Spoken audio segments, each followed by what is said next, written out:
Here comes Sims. Pedaling into the paint, leaning and hitting a 10-0 run to start this game for Indiana. And Minnesota wants a timeout. Caitlin Clark knows it. 10 points in a blink. That's how Indiana opened against Minnesota, storming out to a 10-0 lead that set the tone long before the Lynx even got comfortable. No Caitlin Clark, no 5 missing rotation players, and yet the Fever looked like the ones dictating every inch of the court. It was one of those rare starts that told you this wasn't going to be about excuses or sympathy. Indiana had already decided they were the aggressors. I know a lot of people will talk about Nafisa not playing, but I think they're really good with or without her. You know, they're just a really great basketball team. So I think it was a big win for us because they set the bar high standard wise. We know what to expect when it comes to Minnesota Lynx, and so I think going into the playoffs, it was big for us because being able to know guarding Courtney Williams, knowing that her thing is a pull-up, knowing that now instead of not knowing that, it's big for us because we give ourselves a chance. And if they are the standard, we get to see where we are. The crowd could feel it too. Every rebound was chased like it might decide the season. Every loose ball was treated like gold. You didn't see a team clinging to survival. You saw one rewriting its own story in real time. That opening run wasn't just numbers on the scoreboard. It was a statement that the Fever, battered and doubted as they were, weren't waiting around for help. They were forcing Minnesota to answer questions that hadn't even been asked yet. Fever done with the MVP, okay? Bow, bow, bow! Hell yeah. You already know what it is. Dubs in the chat, you already know what it is. You already know what it is. Let's go to the playoffs with some momentum, baby. Of course, hanging over this season is the shadow of Caitlin Clark's injury. A groin setback took her out in July, and by mid-August, the news was official. She would miss the rest of 2025. For a franchise that just drafted the face of the league, the storyline could have ended there. But instead of fading, the Fever pivoted. They treated Clark's absence not as an excuse, but as a challenge to prove their depth, resilience, and identity. Yeah, one of the things that I've been impressed with these guys since even the offseason, really, the ones that I was able to work out with in the offseason, is how hard they work. There's a work ethic and there's a work style. And to approach everything in the same way, to be so energetic, enthusiastic, and dedicated every day. And I felt that way in training camp too. There weren't any days where I had to bring that out of them. So I think it's the nature of the women that we've brought into this organization to continue to just bust their butts and play hard. And here's where I need your help too. Our channel is still growing, and the number of subscribers right now is very low compared to the reach we know this content deserves. If you're enjoying the breakdown, hit that subscribe button, like the video, and leave your thoughts in the comments. Your engagement directly fuels our ability to keep covering these stories with the depth they deserve. On top of that, we've built something for the true women's basketball fans, a free newsletter and exclusive guide available at basketplay.online. By signing up, you'll get regular updates, insights, and breakdowns that don't always make it into the videos, plus a free downloadable guide to help you follow the game at a deeper level. Think of it as your courtside pass to staying ahead of the conversation. It's not how many times you get knocked down, it's how many times you get back up.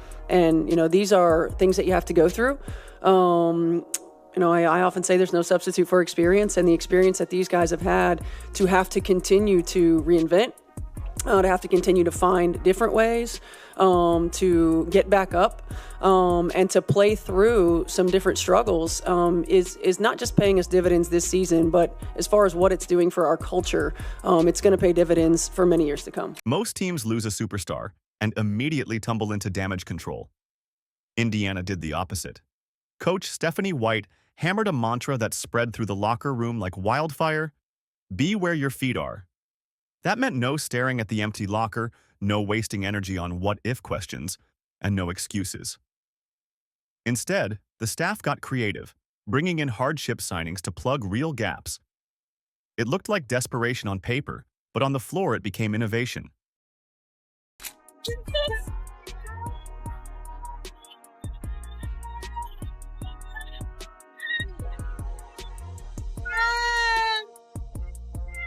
I love y'all. Enter Odyssey Sims. For a player who'd been waiting for her shot to reemerge, Indiana offered the perfect stage. She didn't just show up, she stabilized the offense with her ball handling and veteran instincts. Her words after one breakout night, "New season starts Sunday," were more than a personal motto. They captured the team's shift in mindset. Each game became a restart, a fresh chance to prove that this group could compete without its star. Only 8 teams have ever done that. 7 of them went on to win the title. As Boston gets free and lays it in. She will be on my first team. Boston in the paint, sneaks through 2 and lays it in. When the Fever toppled Minnesota, it wasn't luck, it was blueprint. The 10-0 burst wasn't about hot shooting, it was about energy. Defensive traps came early, rotations snapped into place, and every Lynx possession felt suffocated. By halftime, it was clear Indiana was in control, not hanging on.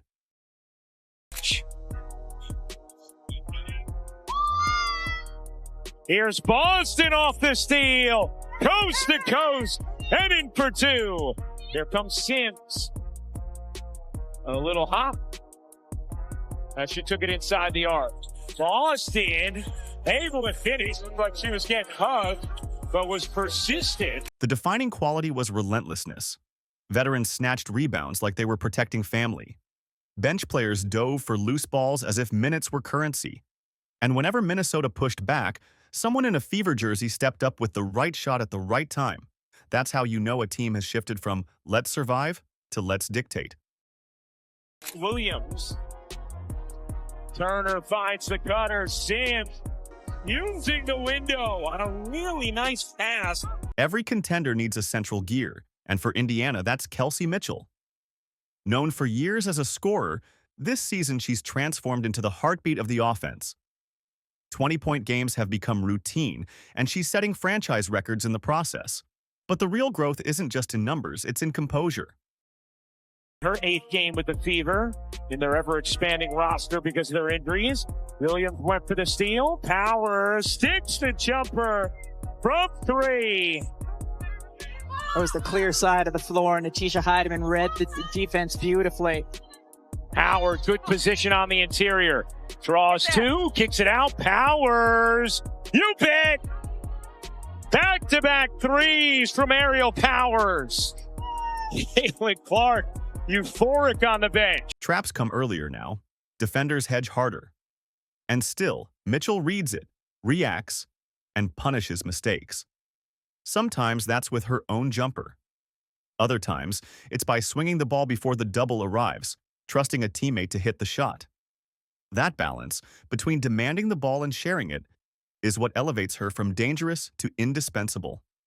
She isn't just carrying the Fever, she's teaching them how to win. Mitchell draws 2 defenders, races away. Home steps inside and flips it in.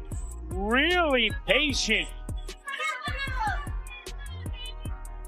Odyssey Sims with 13, Kelsey Mitchell with 12, Jessica Shepard with 12, Alana Smith with 11. Here's Hull, another. Kelsey Mitchell. If Mitchell is the engine, Aaliyah Boston is the anchor. Her presence bends defenses before she even touches the ball. Opponents know one-on-one coverage won't hold, so doubles flow immediately, opening shooters on the arc. That gravity is a weapon, even when she doesn't score. Tonight for Indiana, but then Bolton gives it right back, and Howard cashes in. To perform like this, but they have 5 different players almost at all times who can bring the ball up the floor. Usually 4 or 5 who are adept at making shots from deep. I mean, you just saw a big there creating her own look as well from Natasha Howard. Career high in terms of her field goal percentage, and you see her here, the little spin to the middle. That's a tough shot. On the glass, she's even more punishing.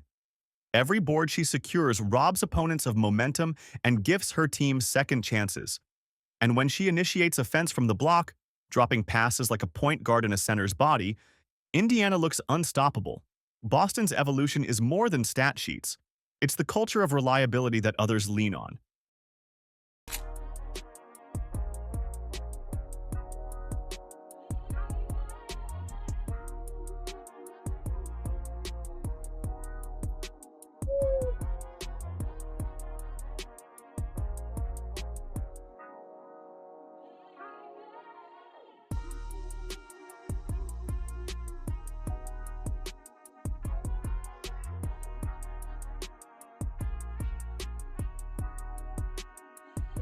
Depth wins playoff games, and Indiana's depth has been sneaky lethal. Odyssey Sims has become the stabilizer, calmly guiding possessions when chaos threatens. Aerial Powers, the flamethrower who can torch an opponent in 2 possessions flat. Her history with Minnesota coach Cheryl Reeve makes every jumper against the Lynx burn just a little hotter. You know, kind of all the other things like offensive rebounding that she can do. Knocked away. Boston comes up with a steal. Here is Mitchell veering through the paint and lays it in. She's so quick, and especially when she gets out in the open floor, you'll see her coming down. The quick left to right crossover just gets by. I thought she was sprinting. I didn't think she was lumbering. It was a lumber sprint. Up for the big girl. Mitchell like a blur. That's a sprint. Then there's Natasha Howard, the quiet backbone in the front court. She doesn't need headlines. She provides spacing, efficient scoring, and toughness under the rim that keeps Boston fresh. And Lexi Hull? A coach's dream. Switchable defense, timely shooting, and the willingness to guard anyone. Together, they've turned what was once seen as a thin roster into a lineup filled with momentum shifters. Kelsey, how much pride do you take in the fact that you started in every game now for 2 straight years, and on top of that, you're now the points per game leader in franchise history? Man, I don't want to sound cliche, but I'm never gonna give up. I'm never gonna. If I'm able, willingly, 2 feet, 2 legs, 2 arms to play the game, because a lot of people can't, I'm gonna play. It may not, fall my way all the time, but you never have to worry about me not being present, especially if I don't have anywhere else to be. So that's just what that is. I'm never gonna not play and compete. You're never not gonna see me sit out if I don't need to. And so it's just about staying. I obviously having rhythm and being who I want to be, but I'm all about basketball when it comes to just finishing it out. No story in women's basketball is complete without a little off-court intrigue. Caitlin Clark's sideline gestures during games against Cheryl Reeve kept social media buzzing, igniting endless debate. Was it petty?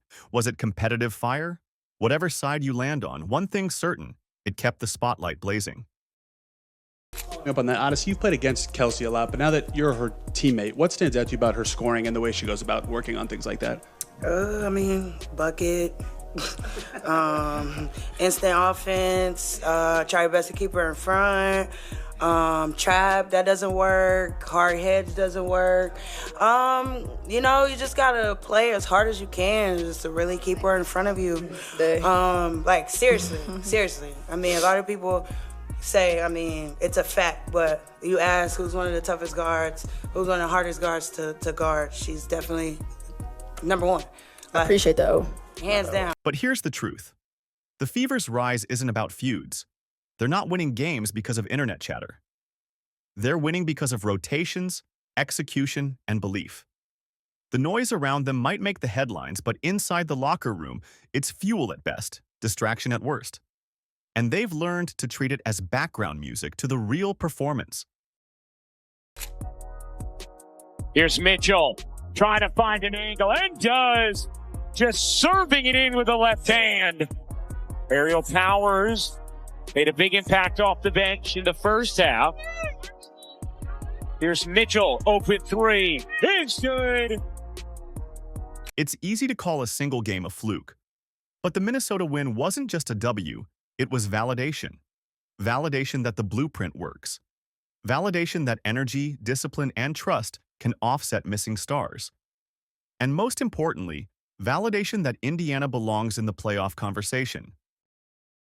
Kelsey Mitchell is a scorer. She has always been a scorer.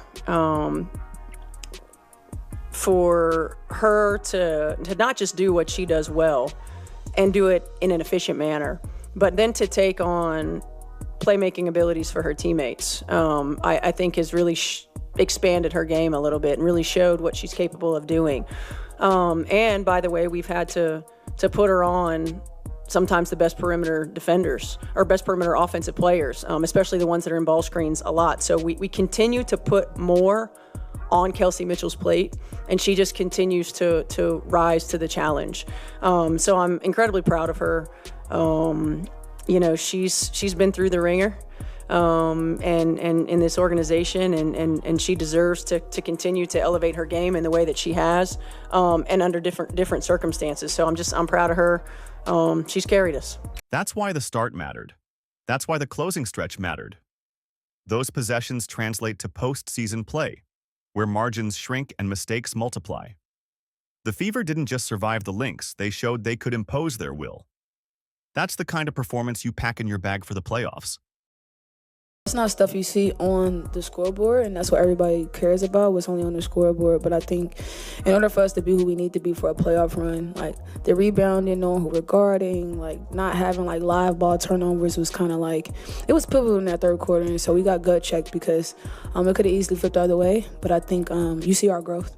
For the first time since 2015, Indiana secured a winning season. That stat matters more than nostalgia. It's proof. Proof that the rebuild has receipts. Proof that what was once dismissed as potential has hardened into results. In a 44-game marathon, Indiana didn't just keep pace. They set a franchise record for wins. These last 3 games were pretty high-stakes games with playoffs on the line and whatnot. How much confidence does that give you going into the actual playoffs now? I think it gives us a lot of confidence, knowing that we can meet the moment at times. I think that, when we get a chance to sort of reflect back, it's how do we meet the moment in every game, as opposed to the ones where your back's against the wall. But every game is a back against the wall game now. This milestone flips perception. No longer is the Fever the team of the future. They're the team of the present, one that has clawed its way into relevance in the toughest season schedule the league has ever seen. For a fan base that's waited nearly a decade, this isn't just relief, it's a resurrection. With everything that has happened so far this season, between the injuries and bringing new people in and all of that, does that make the fact that you have the chance to do everything right to win that championship, does that make that a little more satisfying? I think so. I think I'm careful to say satisfying as opposed to pleased, right? Like pleased with what we've been able to do, pleased with how we've been able to do it, never satisfied. And I think that's, it's just a part of staying hungry to accomplish things that you've not accomplished as a group before. Here's the catch. Contenders aren't defined by stars alone. They're defined by habits. Indiana's habits now scream playoff ready. Mitchell punishes doubles, Boston commands the paint, and the role players deliver without hesitation. That's not a patchwork lineup. It's a system built to endure. And imagine the ripple effect when Clark returns. She's not stepping back into a fragile group begging for her to save them. She'll rejoin a squad that knows exactly how to function under pressure. That synergy doesn't just make the Fever good now, it extends their window for years. It's ironic. Losing your star should sink you. But in Indiana's case, it forced growth. Every player had to lean further forward, take on tougher matchups, handle more possessions, step into bigger moments. Without Clark, the Fever discovered new gears they might never have tested otherwise.